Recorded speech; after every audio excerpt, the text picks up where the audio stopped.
کێوەکو من خۆشەویستووی بۆ بێدەنگی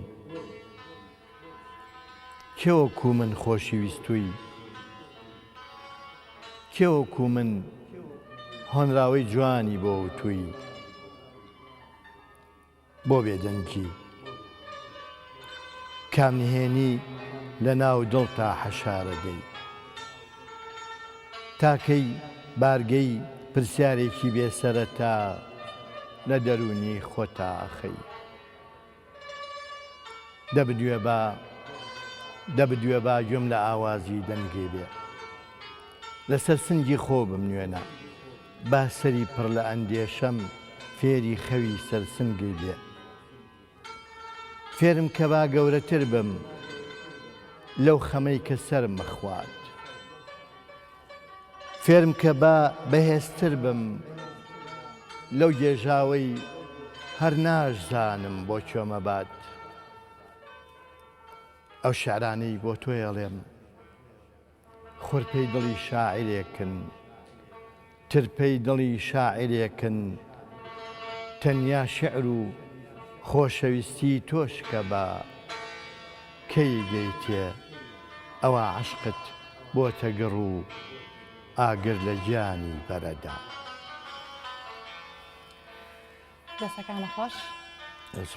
بەڵێ بینێرانی خۆشەویست جوانترین سڵاوتان لێ بێت هیوادارم کام و لایەکتان تەندروستێکی باشتانە بێت خۆشحاڵم کام ئێوارێژ بەم پرۆگرامە نوێ لەگەڵتانە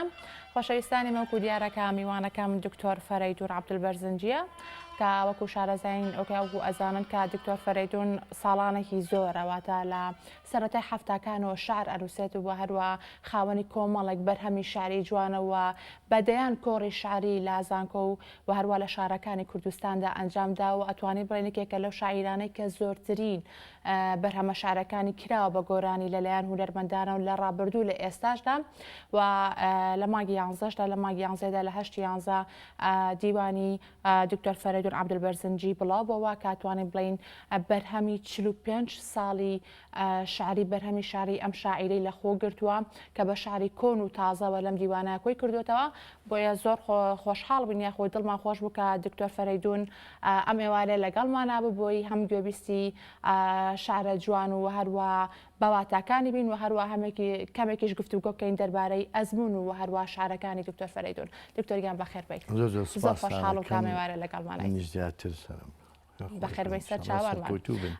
دکتۆر با سەرەتا لەو دیوانەوە دەست پێ بکەم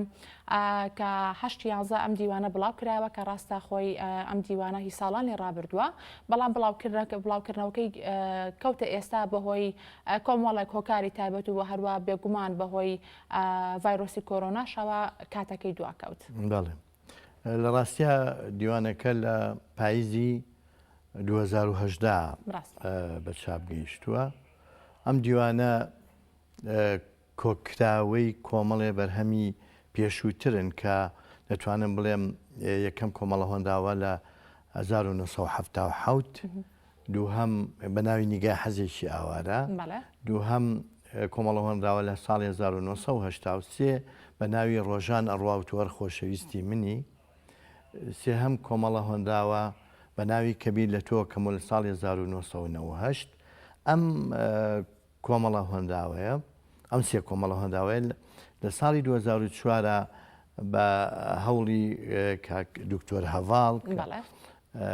دکتۆر هەڤاڵ ئەبوبەکری عازیز و خۆشەویست لەگەڵ ئەوە 2004 ئەممان کرد بە بڵێن بەرگی یەکەمی دیوانی فەرەیدون عەبدولبەرزنجی ئەو شعرانە تا 98 بوو تر شعرەکانی دوای 98 تا 2007 دیسان لەگەڵ ئەو هەموو شعرانە لەم دیوانە کە بە ناوی دیوانی فەرەیدون عەبدولبەرزنجی لە 74 شعری تایە تا 2007 بەڵێ زۆر باشە بڕیارەتدا کە من وەکو ناوی کاک دکتۆر هەڤاڵ ئەبوبەکرم بەڕاستی ئەو ڕۆژی کۆڕەکە دەبوو سپاسێکی زۆر زۆری بکەم چونکە بەڕاستی کاتی خۆی تەرخان کردبەوەی کە کۆمەڵێ ڕا و سەرنجی بە نرخ و گرانی لەسەر شعرەکانم دەربڕی کە بەڕاستی مای دڵخۆشیم بوو ئەو وەکو خوێنەرێکی چاکی شعرەکانم ئاگای لەسەر جەم شعرەکان هەیە و لە دیوانەکانیش من زۆر لێرەوە سپاس یەکەم و داوای لێبوردنیەکەم کە دەبوو ئەو ڕۆژە سپاسم کردایە. زۆر باشە. جا دکتۆر من پێم خۆشە ئەمڕۆ زیاتر گوێبیستی شارەکانی تۆ بین. ئەنجا ئێستا پێمان خۆشە شارێکی کامە پێشکەش بە ئێمە ببینەرانیش.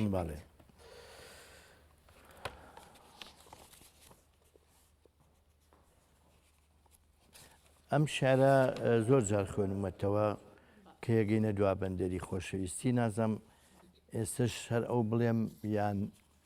بەدڵی خۆت دکتۆر بێگومان شارەکانە هەمی جوانە هەمی بەدڵی ئێمە هەر کامێکیان بێت خۆشحاڵە بین. با ئەوە جارێ بەجێ بڵم چکە لەوانەیە زۆرتر بیسترابێ. باشە. شعری بیرت دەکەم بە بێدەنگی خۆشمویستووی بۆیە ئەبێ بەنهێنی باسی بکەم پەنجەرەکەمەکەمەوە لەگەڵ ئیلهامی شعرێکە وەرە ژوورێ وەرە و باسی بێتۆیی خۆمت بۆ ئەەکەم دڵنیابە خوای جوانی لێمانە بورێ کچی شعر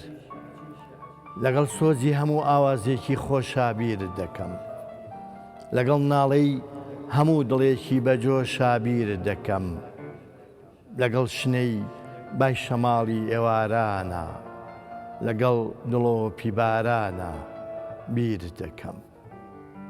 کە ناتبینم بەخیلی بەو بایە ئەبەم ئێواران لە پرچێ ئەدا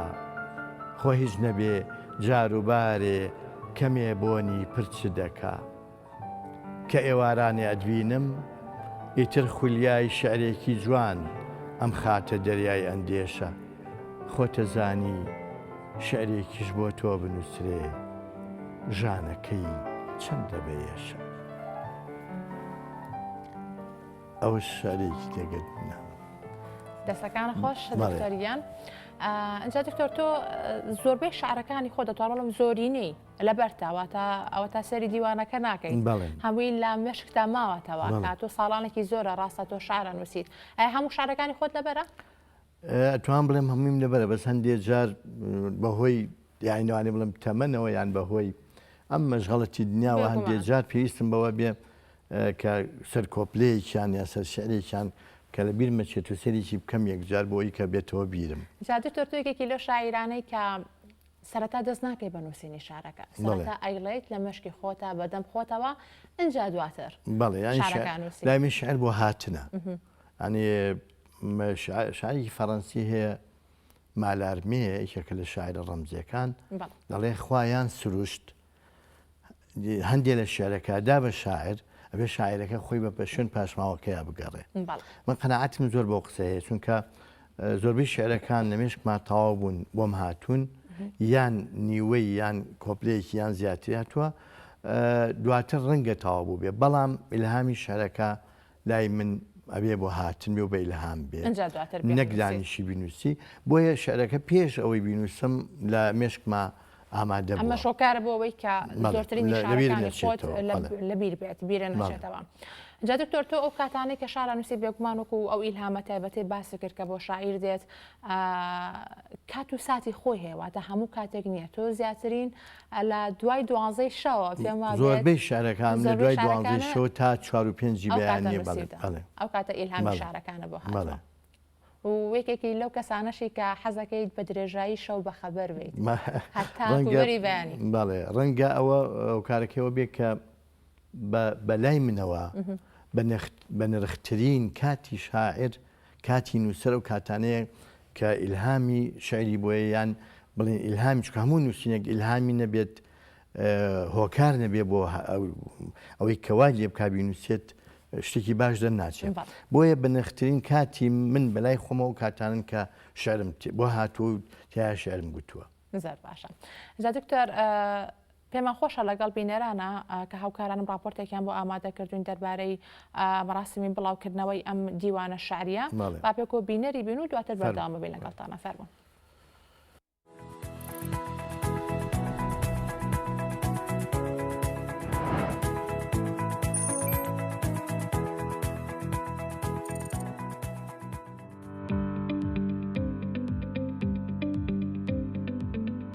بە سەرپەرشتی وەزارەتی ڕۆشنبیری و لاوان بەڕێوەبەرەتی گشتی ڕۆشنبیری و هونەری سلێمانی بەشی چالاکی وێژەی سلێمانی مەراسیمێک بۆ بڵاوکردنەوەی واژۆکردنی دیوانی شعری شاعیری گەورە دکتۆر فەریدون عەبدولبەرزنجی ڕێکخست. هەر لەو ئێوارێدا کۆڕێکی تایبەت بە شعری خۆشەویستی سازکرا. چاوەکانت بێدەنگە دوێن نیگاکەن زۆر شت دەڵێن ئەوەی بەدەم نایدرکێنی ئەوەی لات بۆ تەنهێنی هەر کاتێ سەرنجیانە دەم ئاشکرا لێیان تێگەم.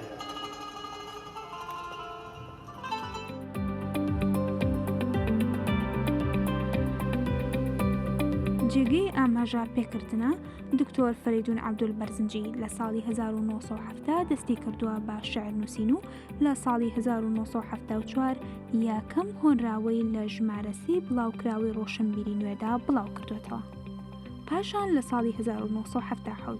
یەکەم کۆمەڵە هۆنراوەی بەناوی نیگای حەزێکی ئاوارە بەچاوگەیاندووە.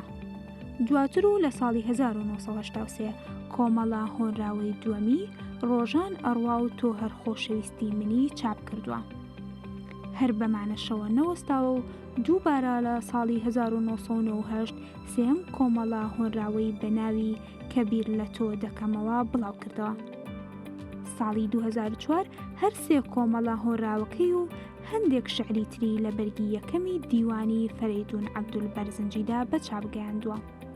ئەمە جگەلەوەی شعری شاعرانی وڵاتانی تری کردووە بە کوردی و هەندێک جاریش شعری لە کوردیەوە وەرگێڕاوە بۆ زمانی عەرەبی.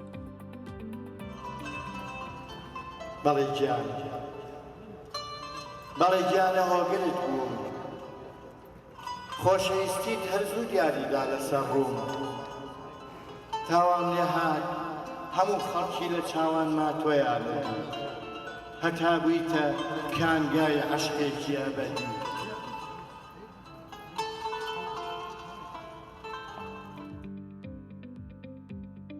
لە ساڵی 2010 سەرجەم شعرە چاپکراوەکانی لە ساڵی 1970 تا 2017 لە نێو دیوانی فەریدون عەبدولبەرزنجیدا کۆکردوێتەوە جگە لە دەیان کۆڕی شعری کە تا ئێستا پێشکەشی کردووە.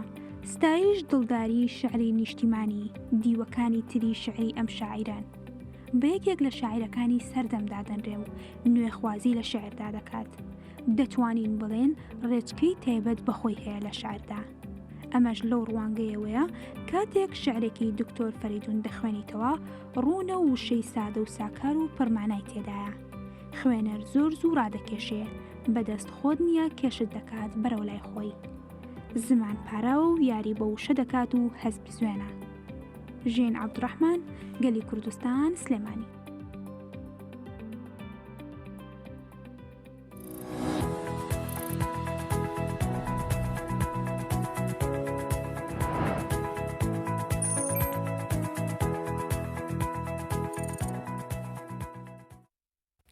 بەڵێ خۆشەویستان بەردەوابین لە گفتوگۆکانمان لەگەڵ دکتۆر فەریدون. دکتۆر فەریدون بە شێوەیەکی گشتی مەراسیمەکە چۆن بەڕێوە چوو؟ بەڕاستی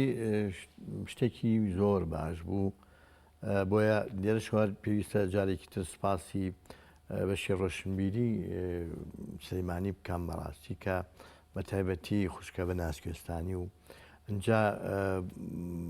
هونەر بڵین نووسەر و شاعری خۆشەویست هێمن بەرزنجی کە هەم پورزامە بەڕاستی ئەرکێکی زۆران کێشە بۆ ئامادەکردنی ئەوە لەگەڵ کاک هیوا لە ڕۆشنبیری ئەمانە بەڕاستی وایە کۆڕەکە کردبوو کە کۆڕێکی سەرکەوتوو دەرچێ زۆربەی خەڵکیش شتەکانی بەدڵ بوو بە قەنەعەتام کە دەنگی خۆیاوەتەوە. باشە دکتۆر فەریدون وەکو ئاماژەم پێکرد کە تۆ زۆربەی شعرەکانت لەلایەن هونەرمەندانەوە کراوە بە گۆرانی و ئەمە پێشەوەش باس لەوە بکەم کە هەر لەم دیوانەتە لە سەرەتایدا ئاماژەت بۆ کردووە کە داواکارێکە دێ لە هونەرمەندان و کەسانی کە شارەکانی تۆ هەڵەبژێرن بیکەم بە گۆرانی پێشتر ئەگەر بە پەیوەندیەکی تەلەفۆنیش بێت تۆ ئاگادار بکەنەوە. هیچ حاڵەتێکی وا ڕوویاوە کە بەبێ ئاگاداری خۆت شارەکانی تۆ کرابێ بە گۆرانی دواتر کە گوێ لە گۆرانەکە و بێ ئەنجا تۆ لەوە ئاگادار بوویتەوە حاڵەتانە زۆر زۆر یانی جاریوا بوون لەوانەیە 3 ساڵ بوو بێ ئەو گۆرانیە تۆمار کرا بێ من نازانم گۆرانی بێژەی کێ نەزەم چێ بۆ هی ڕادیۆکە لە شارەکە کە هەندێک جاری کەمەوە گوێم لێ بێ شعری خۆمە کراوە بە گۆرانی ئەگاشم لێ نییە شتا شاعرەکە لە ژیانە ماوە ینی ڕاستی شتێکی زۆر سێرە بەلامەوە ئێمە هیچ کاتێ داوای ئەومان نەکردووە بە ناوی ڕەنگە هەموو شعرانی کە شعریان کراوە بە گۆرانی داوامان نەکردووە کە دەستکەوتی مادیمانە بچکەوە ئەگەر لە ئەوروپا بێ و کەسە لەوانەیە 50 شعری کرێ بە گۆرانی حسابی خۆی نازانێت بەس ئێمە بزەوەندە ئەمانوێ لە ڕووی معنەوەوە شاعیرەکە ئاگادار بێت چونکە هەر شاعیرەکە کارامەترە لەوەدا ئەگەر گۆڕانکاریەک لە شعرەکە پێویست بێ بیکە نەک ئەو بچێ بە ئارەزوی خۆی ئەم کۆپلەتێکەڵ ئەو بکە ئەم دەرتێکەڵ ئەو بکە ئەندوسێ شعر بکە بەیەکە ئەم شتانە بەڕاستی غەدرێکی زۆر زۆر گەورەی لە شاعر ئەمە لەلایەک لەلایەکی ترەوە ئەمە ئاگامان لەوەیە لە تەلەڤیزیۆن و لە ڕادیۆشە ئەوەی کە دیارە تەنیا گۆرانی بێژە کەس نازانێ ئاوازی کێیە شارەکەشی کێ کە بە مەرجێ خاڵی یەکەمی دروستبوونی گۆرانیەکە شعرەکە ئەگە گۆرانی باشت بووە ئەگینا هەیە ئێستا خۆی لەحنەکەشی خۆەتی شەرەکەشی خۆەتی گۆرانەکەشی خۆتی بەڵام گۆرانێکی هیچ دەرەچێت چونکە گەڕان بە شوێن شعرا زۆر زۆر گرنگکە بەنسبەت هونەرمەندەوە ئەنی ئەوەی کە گرنگە بەلایەوە ئەبێ ئەوە بێ کە بچێ شعری باش هەڵبژێرێ ئەنجا بیدا بە ئاوازدانەرێک کە ئاوازێکی جوانی بۆ لەسەر بۆ دابنێ ئەنجا خۆشی بیڵێ من خوالێ خۆش بوو مامۆستای گەورەی هونەرمەند مامۆستا کەریم کابان دوو شعری منی وتووە یەکێکیان تەمەن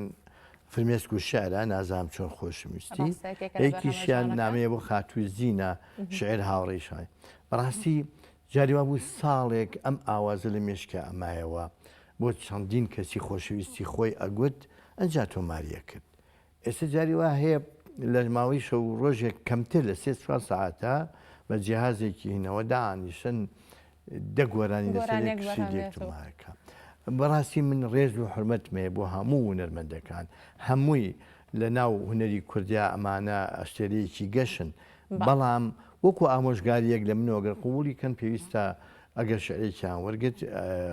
ینی لە شاعرەکەەوە ینی پەیوەندی بکەن بە شاعرەکەەوە بۆی ئەو ئاگادار بێ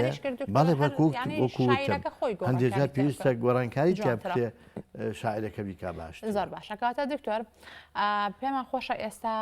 یەکێک لەو شاعرانەمان پێشکەش بکەیت کە تۆ یاوتە بە هونەرمەندان ئیتر لە ڕابردووە بێ لە ئێستا و زۆر تایبەت بێ لە لای تۆ شارێکی وە هەیە کە زۆر تایبەت بێ لە لای تۆ کە کرابێ بە گۆرانی و زۆر خۆش وترابێتەوە بە گۆرانی وڵی شارەکان ئەو شعری چاوەکان کە مامۆستا برایم محەممەد هونەرمەندی گەورە کردوێتەوەم لە کۆڕەکە گوت شعری ئێستا شاوەڕێم بیتەوە یان ئەم شۆ خەوم پێوە دی و کە ئەیوب عەلی هونەرمەندی خۆش ئەیوب عەلی گوتوێتی کامیان ئەوانە بڵێ ئێمە هەردووکی بەفر هەمی خۆش بەڵێ ئەی کچی وڵاتی بەفر ئەم شەو خەوم پێتەوە دی لە خەوما بووبووی بەپەری وەک فریشتەی بەرەکسپی دەهاتیتە خوار بە کپی پەریزادە ئەی دەم و چاو فریشتەی ساڵی ڕۆی هەواڵێکم پێ نەگەیی کەی دەیتەوە وا ساڵێکی گەورە و گران بەسەر دووری تا تێپەڕی پاییز هات و گەڵاوەری ئەی کچی وڵاتی بەفر من ئامادەم بۆ کچێکی وەک تۆپەری هەوار هەوار شوێن پێی کاروانت هەڵگرم ببم بە کوڕە کۆچەری هەردەیتەوە تۆ ڕاهاتووی ئاو هەوای ئەم کوێستانەی تۆ کچی وڵاتی بەفری هەردەیتەوە و کە دەیتەوە بێگومانم ئێستا لە جاران جوانتری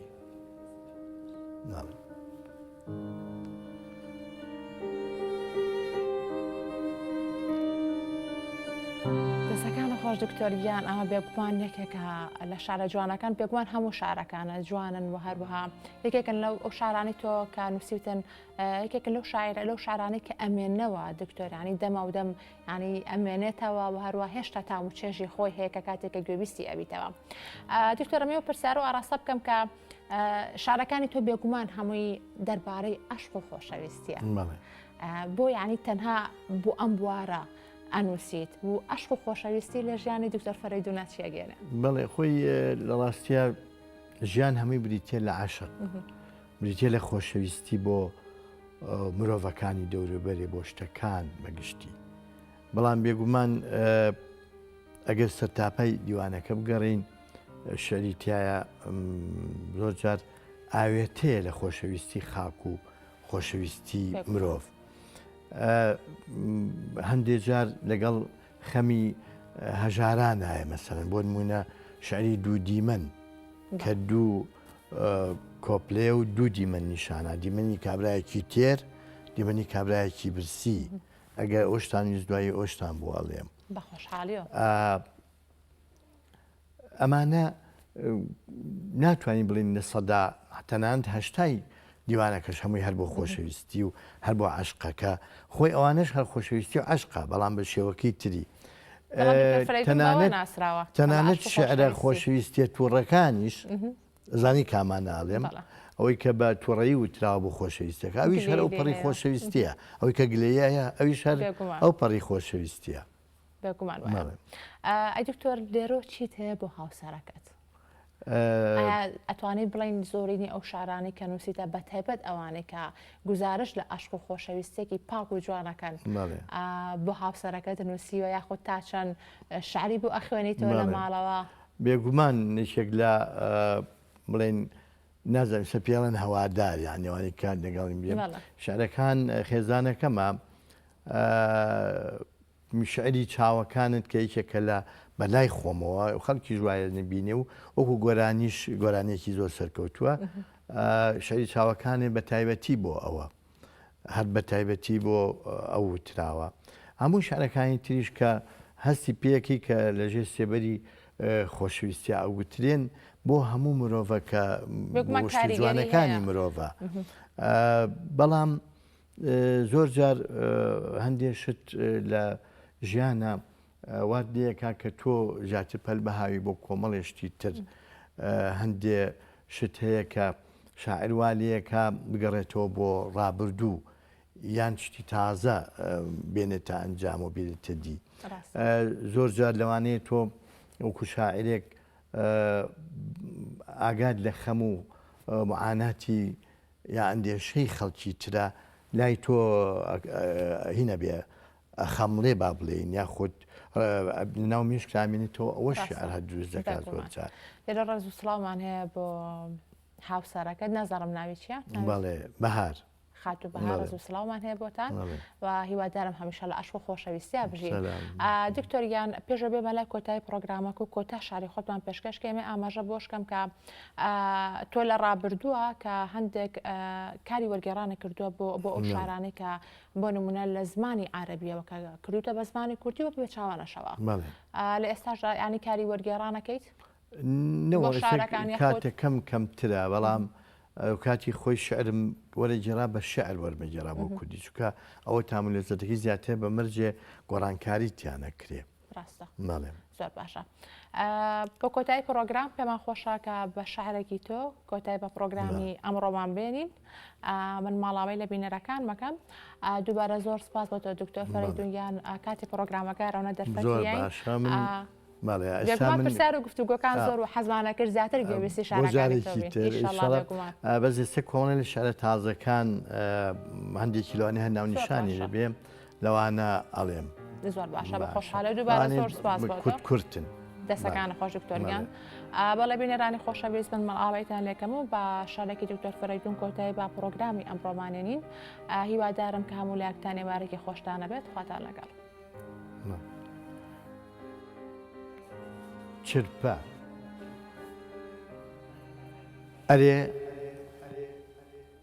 ئەرێ چرپە چۆنە نووسرێ تا چرپەی تۆ بکەم بەسەر دێڕی شیعرێ هەموو ڕۆژێ وەک ناوی خۆم بەگوێی پیرێتی ما بدرێ. ئەرێ خەندە چۆنە دزرێ، بەڵکو خەندەی لێوە بدزم تا گوڵی ماچم بۆ بگرێ. هەموو سۆزێکی دەنگی تۆ، هەموو سۆزێکی دەنگی تۆ لە ناخەوام هەژێنێ، کە ئێستا پڕم لە عەشقت تۆم لێ دەرکەن چی مەمێنێ.